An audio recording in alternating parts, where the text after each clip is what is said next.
ISI میں اس وقت ایک عجب طرح کی جنگ جاری ہے۔ یہ جنگ جنرل فیض کے باقیات اور جنرل ندیم انجم کے مابین ہے۔ یہ کہانی کیا ہے؟ آئیے آپ کو بتاتے ہیں۔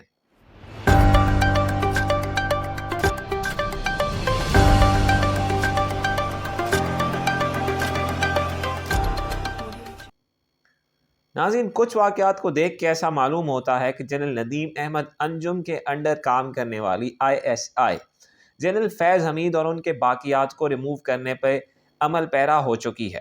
یہ بات زبان زد عام ہے کہ جنرل فیض کا ایک بڑا نیٹ ورک ہے اور اب تک موجود ہے جو کہ ادارے کے اندر کام کر رہا ہے، تو اسے ریموو کرنے کے لیے جنرل ندیم انجم کی ISI فنکشنل ہے۔ سوال یہ اٹھتا ہے کہ یہ باقیات کیا ہیں؟ جنرل فیض نیٹ ورک کیا ہے؟ آئیے آپ کو چند لمحات لے کے کچھ بتانے کی کوشش کرتے ہیں۔ ناظرین، اس نیٹ ورک میں کچھ ایسی شخصیات موجود ہیں جو جنرل فیض کے بہت قریب رہی ہیں، بہت قریب رہی ہیں۔ ان میں ریٹائرڈ شخصیات بھی ہیں اور سرونگ شخصیات بھی ہیں۔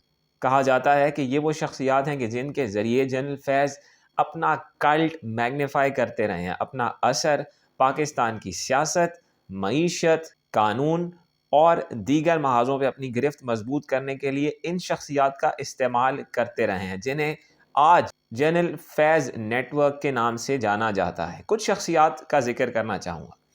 پہلی شخصیت ہیں کرنل لیاقت وسیم، جن کے خلاف ISI سرگرم ہوئی ہے۔ کرنل لیاقت وسیم کانٹریکٹ پہ ISI میں ملازمت کرتے رہے ہیں اور یہ ISI کے اسلام آباد ڈیٹ کے انچارج رہے ہیں۔ کہا جاتا ہے کہ جب جنرل فیض حمید بطور DG ISI کام کر رہے تھے، تب یہ صاحب یعنی کرنل لیاقت وسیم، کرنل ریٹائرڈ لیاقت وسیم، پارلیمنٹیرینز، ججز، وکلاء، سیاستدان، معیشت دان اور تمام اور ایون میڈیا کے لوگ، صحافیوں کو بھی اپنی انداز سے مینیپولیٹ کیا کرتے تھے۔ مریم نواز ایک بار اس بات کا عندیہ دے چکی ہیں کہ اسلام آباد کی تمام تر ایکٹیویٹیز، تمام تر سیاسی ایکٹیویٹیز ایک ریٹائرڈ کرنل چلا رہا ہے۔ وہ اشارہ کرنل لیاقت وسیم کی طرف ہی کیا جاتا تھا۔ ناظرین، جب کمان بدلی ہے، جب ISI کی کمان بدلی ہے نومبر 2021 میں جنرل ندیم انجم نے چارج لیا ہے، تو کرنل ریٹائرڈ لیاقت وسیم سے کہا گیا تھا کہ آپ ریزگنیشن پٹ اپ کر دیں۔ With in a month colonel Liaquat نے اپنا ریزگنیشن پٹ اپ کر دیا، اسے ایکسیپٹ کر لیا گیا اور پھر انہیں اس ادارے کو چھوڑ کے جانا پڑا۔ مگر اب ریسنٹلی پچھلے ماہ جنوری کی 15 یا 16 تاریخ کو جب یہ صاحب اپنی فیملی کے ساتھ لنڈن فلائی کرنا چاہ رہے تھے، تو امیگریشن کے بعد ڈپارچر لاؤنج میں انہیں روک لیا گیا اور انہیں کہا گیا کہ آپ چلیے، آپ کے خلاف کچھ انکوائری چل رہی ہے اور پہلے اسے فیس کریں، اسے فیس کرنے کے بعد آپ جہاں جانا چاہتے ہیں جا سکتے ہیں۔ اور جس فیملی کے ساتھ یہ جا رہے تھے انہیں تو لندن جانے کی اجازت دے دی گئی، مگر کرنل لیاقت وسیم کو پاکستان میں روک لیا گیا۔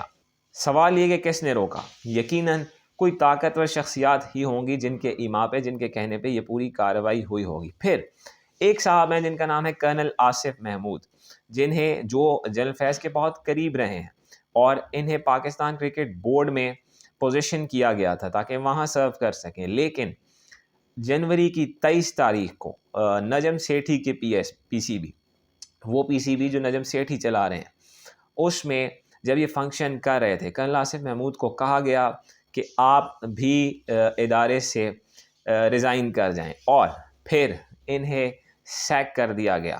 اسی طرح کی اور شخصیات بھی ہیں، جس طرح بریگیڈیئر خالد فہیم ہیں اور ایک سویلین شخصیت رحمت اللہ خان صاحب ہیں۔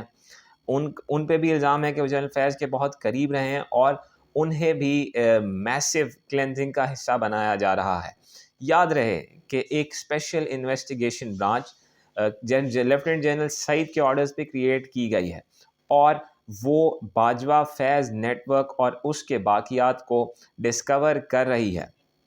جہاں پاکستان کے ISI ان باقیات کو ہٹانے میں متحرک ہے، وہیں وہ اسپیشل انویسٹیگیشنز برانچ جو کہ جنرل ہیڈ کوارٹرز میں کریٹ کی گئی ہے، اس کی بھی کوشش ہے کہ کسی طرح اس پورے نیٹ ورک کو ڈسکور کر کے کھریدا جائے کہ کیوں یہ باقیات ایگزسٹ کرتے ہیں اور کیا یہ اب تک اسی لائن پہ کام کر رہے ہیں جو جنرل فیض کی لائن تھی، جو جنرل باجوہ کی لائن تھی۔